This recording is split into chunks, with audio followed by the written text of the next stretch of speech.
Hello everyone, welcome to study shortcuts. Here study becomes easier. So आज हमारी 17th transaction है cheque received from debtor dishonoured. देखिए, ये जो ट्रांजैक्शन है वो थोड़ी सी डिफरेंट है और इसको समझने के लिए पहले हमें कुछ और 2-3 चीज़ें समझनी होंगी स्टेप बाय स्टेप, तब हम इस ट्रांजैक्शन के का इफेक्ट कैसे हम अकाउंटिंग इक्वेशन में डालते हैं उसको समझेंगे। सो देखिए, cheque received from debtor dishonoured. Cheque आपको पता है क्या होता है, जिससे हम बैंक में लगाते हैं चेक, जिससे हम पैसे निकलवा भी सकते हैं। और फॉर एग्जांपल किसी ने हमें पैसे देने हो तो वो कैश ना देकर हमें चेक भी दे सकता है। ठीक है, तो वो चेक जो हमें रिसीव हुआ है फ्रॉम डेटर। अब डेटर को आपको पता है डेटर क्या होता है। डेटर वो पर्सन होता है जिसको हमने गुड्स जो हैं, जो चीज़ें हैं वो उधार पर दी होती हैं, लेकिन उसने अभी पैसे नहीं दिए होते। तो अभी उसने पैसे देने थे तो उसने कैश देने की बजाय हमें क्या दे दिया, चेक दे दिया। तो हमने उससे चेक रिसीव किया है उस इंसान से, डेटर से, लेकिन वो क्या हो चुका है, डिसऑनर हो चुका है। यानी कि जब हम बैंक में गए पैसे निकलवाने के लिए चेक के थ्रू, लेकिन वहाँ पर वो पैसे नहीं निकले, बैंक ने वो चेक जो है वो डिसऑनर कर दिया। देखिए, चेक के रिलेटेड जो है वो फुल फ्लेज एक चैप्टर है हमारे पास, उसके डिसऑनर पर, कैसे डिसऑनर होता है, क्या क्या रीज़न हो सकते हैं और कैसे उसका इफेक्ट होगा, वो पूरा एक चैप्टर है, हम उसमें डिटेल में पढ़ेंगे वो सब चीज़ें। अभी सिर्फ इतना ही समझिए आप कि डिसऑनर जो है वो तब होता है जब उसके बदले जो है हमें पैसे नहीं मिलते हैं, और कई कारण होते हैं डिसऑनर होने के, उनको समझेंगे। तो अभी क्या है कि हम बैंक गए थे, डेटर से हमें चेक रिसीव हुआ था, लेकिन वो चेक जो है वो डिसऑनर हो चुका है और हमें पैसे नहीं मिले हैं। सो फर्स्ट स्टेप क्या है हमारे पास, क्या हो सकता है, जब हमने सेल की हो, जब हमने सेल की थी गुड्स जिसको हमने दी थी, तो हमने सेल को रिकॉर्ड किया था, तब कौन से 2 अकाउंट्स इन्वॉल्व हुए थे। First of all customer, that is debtor जिसको हमने गुड्स दी, एंड सेल्स अकाउंट। क्यों? क्योंकि कैश तो आया नहीं था उस वक्त, तो हमारा कौन सा अकाउंट होगा, सेल्स अकाउंट। तो customer account and sales account, ये 2 अकाउंट्स हमारे उस वक्त इन्वॉल्व थे। कब? सबसे पहले कौन सा केस हुआ होगा, जब हमने सेल की होगी, सेल को रिकॉर्ड किया होगा। सेकंड स्टेप में क्या हुआ होगा, हमें चेक रिसीव हुआ होगा, when cheque is received and deposited in bank. बाद में हम डेटर ने हमें क्या किया, हमने डेटर से एक चेक रिसीव किया तो उसको बैंक में डिपॉजिट करवाया। तब कौन से 2 अकाउंट्स इन्वॉल्व हुए होंगे, एक तो बैंक अकाउंट जिसमें हमने चेक लगाया, दूसरा कस्टमर अकाउंट और डेटर अकाउंट। क्यों? क्योंकि हमने डेटर अकाउंट को रिड्यूस कर दिया होगा उस अमाउंट से जितने का उसने हमें चेक दे दिया है। तो हमने रिकॉर्ड किया होगा ना कि इससे चेक, इससे मतलब पैसा आ गया है। एक तरह से हमने बैंक अकाउंट और डेटर अकाउंट दोनों को इन्वॉल्व कर दिया। थर्ड स्टेप पे क्या हुआ कि वो चेक जो हमने बैंक में डिपॉजिट कराया था वो हो चुका है डिसऑनर्ड। चेक जो है हमारा डिसऑनर हो चुका है, यानी कि फिर से हमारा बैंक अकाउंट जो है हमने यहाँ पर इंक्रीज कर दिया था, ये सोचकर कि हमारे बैंक में पैसे आ गए हैं, लेकिन वो यहाँ पर हमें क्या करना पड़ेगा, रिड्यूस करना पड़ेगा बैंक अकाउंट। और वहीं जहाँ पर हमने ये डेटर अकाउंट जो है वो रिड्यूस कर दिया था, ये सोचकर किसने पैसे दे दिए हैं, वो फिर से उसी के अमाउंट में, उसी के अकाउंट में वो अमाउंट फिर से इंक्रीज हो जाएगी, यानी कि उसने जो पैसा हमें नहीं दिया है। क्यों? क्योंकि चेक क्या है, वो डिसऑनर हो चुका है। बैंक में से पैसा, बैंक अकाउंट में से पैसा रिड्यूस करके हम किस में डाल देंगे, कस्टमर अकाउंट में, क्योंकि उससे पैसा अभी हमें रिसीव नहीं हुआ है। तो ये 3 स्टेप्स हैं हमारे। उन 3 स्टेप्स में जो पहला था, सेल्स रिकॉर्ड किया हमने, फिर हमने चेक रिसीव किया, फिर हमने चेक जो है जो डिपॉजिट कराया था वो डिसऑनर हो चुका है। तो अभी हमारी जो 17 ट्रांजैक्शन है वो किस बात की है कि जो चेक रिसीव हुआ है डेटर से वो डिसऑनर हो गया है, यानी कि ये थर्ड स्टेप की। तो इसकी अकाउंटिंग इक्वेशन में इफेक्ट डालना है इस ट्रांजैक्शन का, तो वो अब हम समझेंगे।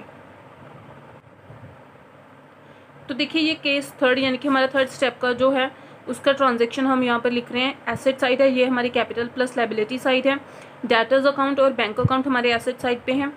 डेटर्स यानी कि वो पर्सन, वो कस्टमर जिसको हमने गुड्स दे रखी थी उधार पर, तो हमने क्या कर रखा था, जब हमने उससे चेक रिसीव किया होगा सेकंड स्टेप में, तो हमने उसका अकाउंट 0 कर दिया होगा, यानी कि ये सोचकर कि उससे पैसा हमें आ चुका है। और जितना फॉर एग्जांपल 2 लाख रुपीज़ की हमने उसको गुड्स जो है वो सेल की थी, तो हमने बैंक में वो 2 लाख रुपीज़ ऐड कर दिए होंगे, ये सोचकर कि बैंक में बस अब पैसा आ जाएगा क्योंकि हमने चेक लगा दिया बैंक में। तो वहीं कैपिटल हमारी 1 लाख रुपीज़ की और लायबिलिटी हमारी 1 लाख रुपीज़ की। तो 2 lakh asset side and 2 lakh capital and plus liability side. तो हमारी अकाउंटिंग इक्वेशन अभी तक क्या है, बैलेंस्ड है। तो ये तो आपको समझ में आया होगा ना। डेटर्स जो हमने नील कर दिए, ये सोचकर कि उसने पैसा दे दिया, और बैंक में हमने चेक जो है वो डिपॉजिट करा दिया था, इसीलिए वहाँ पर हमने 2 लाख रुपीज़ बैंक में ऐड कर दिए। लेकिन अब जो हमारी ट्रांजेक्शन है, थर्ड ट्रांजेक्शन यानी कि थर्ड स्टेप, जिसमें हमारा चेक जो है वो डिसऑनर हो चुका है, तो अब क्या होगा, वो इफेक्ट हम यहाँ डालेंगे। देखिए, जो हमारा बैंक था, बैंक अकाउंट था जिसमें हमने 2 लाख रुपीज़ ऐड कर दिए थे, अब वो क्या है, 2 लाख रुपीज़ वहाँ से माइनस हो जाएंगे। क्यों? क्योंकि बैंक कहेगा कि हमारे पास तो पैसा आया ही नहीं बैंक अकाउंट में, क्योंकि चेक जो है वो डिसऑनर हो चुका है। तो इसीलिए 2 लाख रुपीज़ वहाँ से हम क्या कर देंगे, थर्ड स्टेप में माइनस कर देंगे। और वही जो है वो हम डेटर्स अकाउंट में ऐड कर देंगे, यानी कि कस्टमर के अकाउंट में ऐड कर देंगे। ये यहाँ पर ऐड करने का मतलब ये होगा कि हम ये कह रहे हैं कि अभी डेटर से 2 लाख रुपीज़ आना अभी बाकी है, तो ये वो डेटर्स अकाउंट जो है वो 2 लाख रुपीज़ से इंक्रीज़ हो जाएगा और बैंक से माइनस हो जाएगा। तो डेटर्स अकाउंट 2 लाख रुपीज़ से इंक्रीज़ हो जाएगा, बैंक से हमने माइनस किया तो वहाँ हो गया नील अकाउंट। कैपिटल में कोई चेंज नहीं है, लायबिलिटी में कोई चेंज नहीं है, वो 1 लाख का 1 लाख ही रहेंगे। तो 2 लाख रुपीज़ डेटर की साइड, डेटर अकाउंट में हो जाएंगे, एसेट साइड भी 2 लाख रुपीज़ की और ये साइड भी 2 लाख रुपीज़ की। तो अकाउंटिंग इक्वेशन अभी भी बैलेंस्ड है, लेकिन डिफरेंस कितना है, पहले वो 2 लाख रुपीज़ हमारे बैंक अकाउंट में हमने ऐड कर दिए थे, लेकिन जब हमारा चेक डिसऑनर हो गया हमने बैंक अकाउंट को रिड्यूस कर दिया और डेटर्स अकाउंट को इंक्रीज़ कर दिया है। तो ये थी हमारी चेक डिसऑनर होने की ट्रांजैक्शन, उसका अकाउंटिंग इक्वेशन में इफेक्ट। ये चेक डिसऑनर का जो हमने स्टेप अभी पढ़ा, पहला था सेल्स रिकॉर्ड करना, फिर था चेक डिपॉजिट करना और थर्ड था चेक का डिसऑनर होना, और उसका हमने अकाउंटिंग इक्वेशन डाला। आई होप आपको अच्छे से समझ में सारे स्टेप्स आए होंगे और कैसे उसकी ट्रांजैक्शंस हैं, कैसे उसमें अकाउंट्स इन्वॉल्व हैं। लेकिन फिर भी अभी भी आपको आपके मन में कोई डाउट हो, किसी भी तरह के डाउट हो किसी भी ट्रांजेक्शन को लेकर, तो प्लीज़ आप मुझे कॉमेंट बॉक्स में पूछ सकते हैं किसी भी तरह के डाउट, क्योंकि इसी के बेसिस पर हम आगे और ट्रांजेक्शन भी करने वाले हैं। तो ज़रूरी है कि आपको ये बेसिक ट्रांजेक्शन, बेसिक जो कंसेप्ट है वो समझ में आए। क्लियर? तो अगर आपको कोई भी डाउट है तो प्लीज़ आप मुझसे कमेंट बॉक्स में पूछ सकते हैं। हमारी 18th ट्रांजेक्शन है bill receive from debtors dishonoured. देखिए पहले हमने जो ट्रांजेक्शन की थी 17th, उसमें क्या था, हमारे पास चेक रिसीव हो रहा था और डेटर से वो डिसऑनर हुआ था। तो अभी क्या है, बिल रिसीव हो रहा है डेटर से, वो डिसऑनर हो रहा है। देखिए बिल क्या होता है उसको हम डिटेल में समझते हैं पहले। वैसे तो बिल ऑफ एक्सचेंज का भी आपका एक फुल फ्लैश चैप्टर है, उसमें हम और भी ज़्यादा डिटेल में समझेंगे, लेकिन थोड़ा सा बेसिक इंट्रोडक्शन हम यहाँ पर ले लेते हैं बिल के बारे में। देखिए बिल या बिल ऑफ एक्सचेंज जो होता है वो एक नेगोशिएबल इंस्ट्रूमेंट होता है। नेगोशिएबल का मतलब होता है जो ट्रांसफ़र किया जा सके एक पर्सन से दूसरे पर्सन को। सो एक नेगोशिएबल इंस्ट्रूमेंट होता है, it is an instrument in writing. जो रिटर्न में हम किसी को कुछ लिख कर देते हैं, उसमें क्या लिख कर देते हैं हम, it contains an unconditional order requiring a certain person to pay a certain amount on a stipulated date. यानी कि इसमें क्या होता है, जो सेलर है यानी कि डेटर, तो आपको पता है वो पर्सन होते हैं जो सेलर से गुड्स ले जाते हैं लेकिन क्रेडिट पर यानी कि उधार पर। तो वो जो सेलर है अभी, यानी कि वो हम कह सकते हैं क्रेडिटर है या सेलर है, वो क्या करता है, वो एक रिटर्न में एक पेज पर रिटर्न में, जिसको हम बिल कहते हैं, उस पर लिख कर देता है, यानी कि ऑर्डर करता है किसको, एक सर्टन पर्सन को ऑर्डर करता है कि वो सर्टन अमाउंट, जितने की भी अमाउंट्स की वो गुड्स लेकर गया है, और एक स्टिपुलेटेड डेट को उसको वो पैसे वापस करे। और वो जो डेटर है उस पर साइन करके उस पर एक्सेप्टेंस देता है कि ठीक है मुझे ये बिल जो है वो एक्सेप्टेड है। तो बिल वो एक नेगोशिएबल इंस्ट्रूमेंट है जो रिटर्न में होता है, और उसमें जो ऑर्डर दिया जाता है, सेलर जो है वो ऑर्डर देता है एक सर्टन पर्सन, उसमें नेम मेंशन होता है कि ये पर्सन मुझे इतनी अमाउंट इतनी डेट को वापस करेगा। तो इसे कहते हैं हम बिल ऑफ एक्सचेंज। तो वो बिल जो है वो डेटर से रिसीव हुआ था, यानी कि एक्सेप्ट होने के बाद डेटर से हमें मिला था, तब वो बिल जो है अब डिसऑनर हो चुका है, वही कि उसके बदले जो है अभी हमें पैसे नहीं मिले। तो यहाँ पे भी डिसऑनर होने के रीज़न और वेज जो है वो डिफरेंट हो सकते हैं, उसको डिटेल में हम इसकी के चैप्टर में पढ़ेंगे। लेकिन अभी बस इतना समझते हैं कि डिसऑनर होना यानी कि उसके बदले जो हमें पैसे हमें क्लेम करने थे, जो मनी हमने क्लेम करनी थी, वो हमें नहीं हुई है। तो बिल ऑफ एक्सचेंज में 3 पार्टीज इन्वॉल्व होती हैं। कौन कौन सी? एक तो सेलर ऑफ द गुड्स यानी कि जो गुड्स बेचता है क्रेडिट पर, दूसरा बायर ऑफ द गुड्स जो गुड्स को खरीदता है, जिसको हम डेटर भी कहते हैं, सेलर को हम क्रेडिटर कहते हैं और बायर को हम डेटर्स कहते हैं। थर्ड जो होता है ड्रॉयर एंड पे can be at the same person, वो हम डिटेल में समझते हैं। देखिए सेलर जो है वो क्रेडिटर होता है, यानी कि जो गुड्स जो है वो देता है।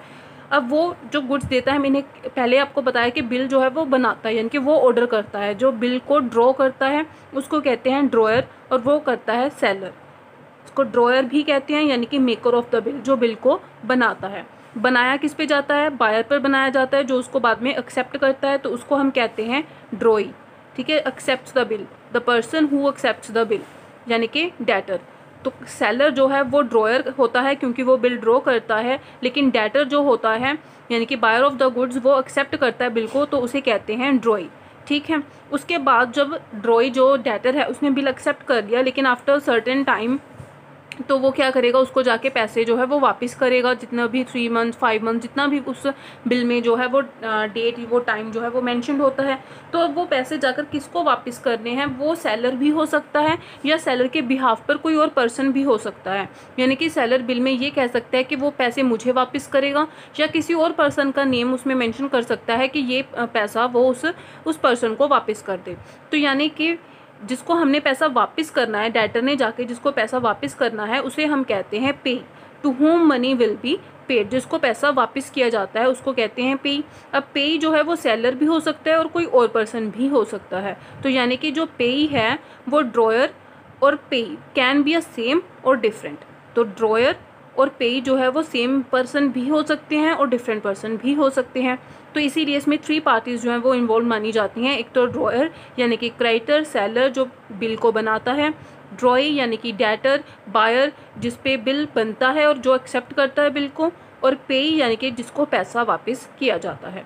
तो ये थी थोड़ी सी basic information about the bill, कि बिल ऑफ एक्सचेंज क्या होता है। एक नेगोशिएबल इंस्ट्रूमेंट होता है रिटर्न में, जिसमें एक ऑर्डर दिया जाता है सर्टन पर्सन को सर्टन अमाउंट वापस करने के लिए ऑन अ स्टिपुलेटेड डेट।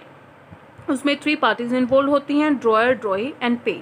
तो अब इसकी ट्रांजैक्शन जो हमें पढ़नी है, डेटर से जो हमें ये बिल रिसीव हुआ है वो डिसऑनर हो चुका है, तो उसके बारे में अब हम डिटेल में पढ़ते हैं।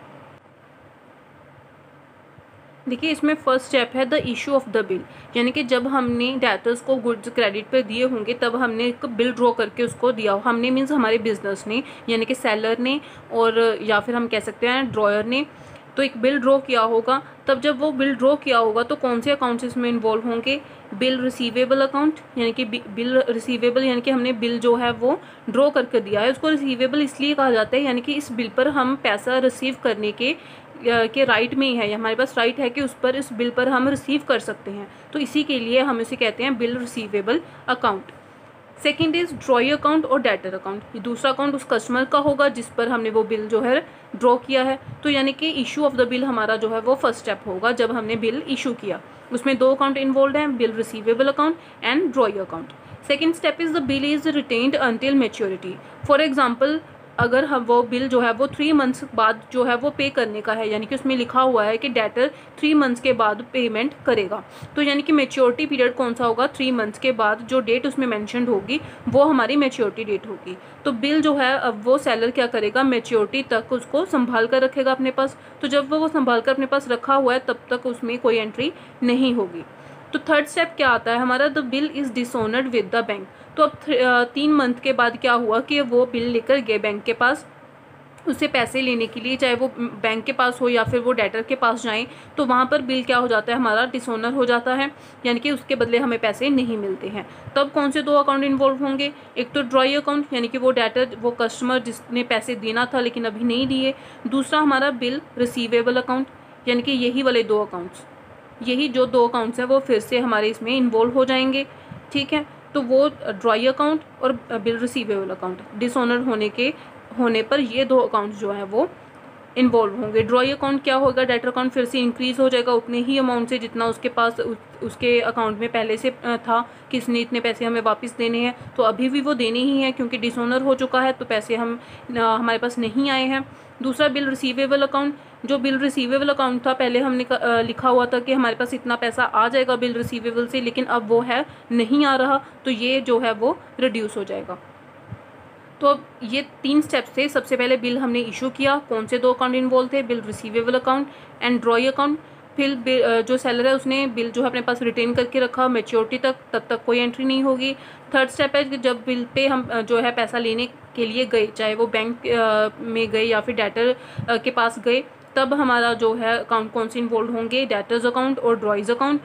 Second account is bill receivable account, ये दोनों अकाउंट तब इसमें इन्वॉल्व होंगे। तो अब इस एग्जांपल के थ्रू इन ट्रांजेक्शन्स को हम समझते हैं। देखिए हमारे पास एक एग्जांपल है। For example mister B purchase goods of ₹60,000 from A and company on credit, यानी कि कोई मिस्टर बी है उसने 60,000 रुपीज़ के गुड्स को परचेज किया ए एंड कंपनी से क्रेडिट पर, यानी कि उधार पर। ये बन गया इस कंपनी का debtor. And accept the bill of exchange in which he accept, उसने बिल ऑफ एक्सचेंज को एक्सेप्ट कर लिया, यानी कि वो ड्रॉई बन गया। In which he accept to pay of ₹60,000 after 3 months, तो उसमें क्या एक्सेप्ट किया कि मैं 3 मंथ्स के बाद ए एंड कंपनी को 60,000 रुपीज़ जो है वो पे करूँगा। But after 3 months the bill was dishonoured by the bank. तो बैंक के पास जब वो 3 मंथ के पास ए एंड कंपनी जो है 3 मंथ के बाद वो लेकर गई बिल पैसा लेने के लिए, लेकिन वो बिल क्या हो गया, डिसऑनर हो गया। दैट मीन्स उसके बदले हमें पैसे ए एंड कंपनी को पैसे नहीं मिले। So give the accounting equation for bill dishonour given by debtor. तो जो डेटर ने बिल एक्सेप्ट करके दिया था वो जब डिसऑनर होता है तो अकाउंटिंग इक्वेशन कैसे होती है वो हमें अब बनानी है। तो एग्जांपल आपको अच्छे से समझ में आ गई। अब हम बनाते हैं हमारी अकाउंटिंग इक्वेशन। देखिए सबसे पहले वही काम करेंगे हम, हमारे एग्जांपल में से देखकर ये देखेंगे कि कौन से 2 अकाउंट इन्वॉल्व हैं। हमें हमारे स्टेप्स याद हैं। सबसे पहले हमने बिल इशू किया होगा, फिर हमने मीन्स ए एंड कंपनी ने जो है वो बिल अपने पास रखा होगा मैच्योरिटी तक, और फिर जब वो पैसा लेने के लिए गई तो वो डिसऑनर हो गया। तो जब वो डिसऑनर हुआ तो कौन से 2 अकाउंट इन्वॉल्व थे, बिल रिसीवेबल अकाउंट और डेटर्स और ड्रॉई अकाउंट। बिल रिसीवेबल अकाउंट हमें पता है हमारा करंट एसेट होता है, तो वहीं डेटर्स हमारे करंट एसेट्स हैं। दोनों एसेट्स ही इन्वॉल्व हैं इसमें। अब हम बनाते हैं हमारी accounting equation. Asset is equal to capital plus liability. तो एसेट जो है इसमें इस तरफ है debtors plus bill receivable account, इस तरफ कैपिटल प्लस लायबिलिटी ही है। डेटर्स में हमारे पास क्या है, ऑलरेडी 1 लाख रुपीज़ हमारे डेटर्स में है, यानी कि डेटर्स 1 लाख रुपीज़ का हमारे से सामान लेकर जा चुके हैं क्रेडिट पर। बिल रिसीवेबल में कितना अमाउंट पेंडिंग है, 1 लाख रुपीज़ पेंडिंग है, यानी कि हमने 1 लाख रुपीज़ के जो हैं ये डेटर्स थे 1 लाख रुपीज़ के, इन्हीं को 1 लाख रुपीज़ का हमने क्या कर रखा है, बिल दे रखे हैं। यानी कि बिल हमने रिसीवेबल बिल्स ड्रॉ करके रखे हुए हैं ए एंड कंपनी ने, जिस पर पैसा आना भी बाकी है। इस साइड कैपिटल 1 लाख रुपीज़ की, लायबिलिटी 1 लाख रुपीज़ की। तो अब हम इस एग्जांपल का इफेक्ट हम इसमें डालते हैं, इसमें समझते हैं। देखिए हमारे पास डेटर 1 लाख रुपीज़ के हैं और बिल रिसीवेबल ऑलरेडी हमारे पास 1 लाख रुपीज़ के हैं। लेकिन अब हमने क्या किया, बिल रिसीवेबल जो है हमने और इशू कर दिए। डेटर 60,000 के थे, उसमें से 60,000 में से हमने 60,000 के बिल रिसीवेबल और इशू कर दिए, यानी कि डेटर 60,000 से हमारे माइनस हो जाएंगे, लेस हो जाएंगे, तो वहीं बिल रिसीवेबल 60,000 से हमारे इंक्रीज हो जाएंगे। दैट मीन्स हमने 60,000 के डेटर्स को हमने बिल रिसीवेबल इशू कर दिए हैं। अब क्या हुआ, यहाँ पर कैपिटल में और लायबिलिटी में तो कोई चेंज नहीं है। अब वो बिल जो है वो डिसऑनर हो चुका है, यानी कि जो 60,000 के हमने बिल रिसीवेबल हमने इशू किए थे तो वो क्या हो गए हैं, अब डिसऑनर हो गए हैं। तो फिर से जो यहाँ पर हमारा रिड्यूस हुआ था डेटर अकाउंट वो फिर से इंक्रीज़ हो जाएगा, उसी के अकाउंट में जो पैसा है, मनी है, वो फिर से इंक्रीज़ हो जाएगी 60,000 से। तो जितने की हमने बिल इशू किए थे तो अब वो बिल जो हैं फिर से रिड्यूस हो जाएंगे 60,000, क्योंकि बिल जो है वो डिसऑनर हो चुका है। तो ये अमाउंट बिल रिसीवेबल अकाउंट हमारा रिड्यूस हो जाएगा 60,000 से। ब्रैकेट जो है उसका मतलब ही है नेगेटिव अमाउंट, नेगेटिव साइन, उसके लिए हमें माइनस अलग से डालने की ज़रूरत नहीं है। सो 1 लाख रुपीज़ पहले थे हमारे पास डेटर 1 लाख रुपीज़ के, 60,000 के हमने BR इशू कर दिए थे, जिससे हमने ये अकाउंट रिड्यूस कर दिया 60,000 से। लेकिन फिर से वो BR जो है वो डिसऑनर हो गए और इसमें वही अमाउंट वापस आ गई 60,000 रुपीज़। तो यानी कि 1 लाख माइनस 60,000 प्लस 60,000, तो वो कितने ही रह गए, 1 लाख रुपीज़ के ही डेटर्स रह गए हमारे पास। वहीं BR जो हमारे पास ऑलरेडी 1 लाख रुपीज़ के इशू हो रखे थे, हमने 60,000 के और इशू कर दिए थे, ठीक है, 1,60,000 हो गया। लेकिन वो BR क्या हो गए, ये वाले BR जो हैं वो डिसऑनर हो गए, तो इसीलिए वो अमाउंट फिर से रिड्यूस हो गई 60,000 से। तो BR की अमाउंट लास्ट में हमारे पास कितनी आ गई, 1 लाख रुपीज़। तो डेटर्स भी 1 लाख रुपीज़ के और BR भी 1 लाख रुपीज़ के रहे। तो इस तरह हमारी एसेट साइड कितनी हो गई, 2 लाख रुपीज़ की। कैपिटल साइड कोई चेंज नहीं आया, लायबिलिटी साइड भी कोई चेंज नहीं आया, तो ये 1 लाख रुपीज़ और 1 लाख रुपीज़ ही रहेंगे। तो ये साइड भी हमारी 2 लाख रुपीज़ है। तो अकाउंटिंग इक्वेशन तो हमारी अभी भी बैलेंस्ड है, लेकिन कैसे बैलेंस हुई, पहले हमारे पास जितने के थे हमने और BR इशू कर दिए, तो डेटर तो रिड्यूस हो गए, BR हमारे इंक्रीज़ हो गए। लेकिन वही BR जो है वो फिर डिसऑनर हो गए, तो वही फिर अमाउंट वापस राइटर में चलेगी, डेटर अकाउंट में चलेगी, और BR जो है वो रिड्यूस हो गए। तो इस तरह से हमारा ये अकाउंटिंग इक्वेशन BR डिसऑनर की अकाउंटिंग इक्वेशन जो है वो इस तरह से बनती है और इस तरह से बैलेंस होती है। आई होप आपको बिल ऑफ एक्सचेंज वो क्या होता है, कितनी पार्टीज इन्वॉल्व होती हैं, उसके कितने स्टेप्स होते हैं, और फिर डिसऑनर होने की जो ट्रांजैक्शन है अकाउंटिंग इक्वेशन में वो कैसे होती है, वो सब अच्छे से समझ में आया होगा। लेकिन फिर भी अगर आपको बिल ऑफ एक्सचेंज, इसके डिसऑनर होने में, इसके स्टेप्स में कहीं पर भी कोई भी डाउट हो तो प्लीज़ आप मुझे कॉमेंट बॉक्स में पूछ सकते हो।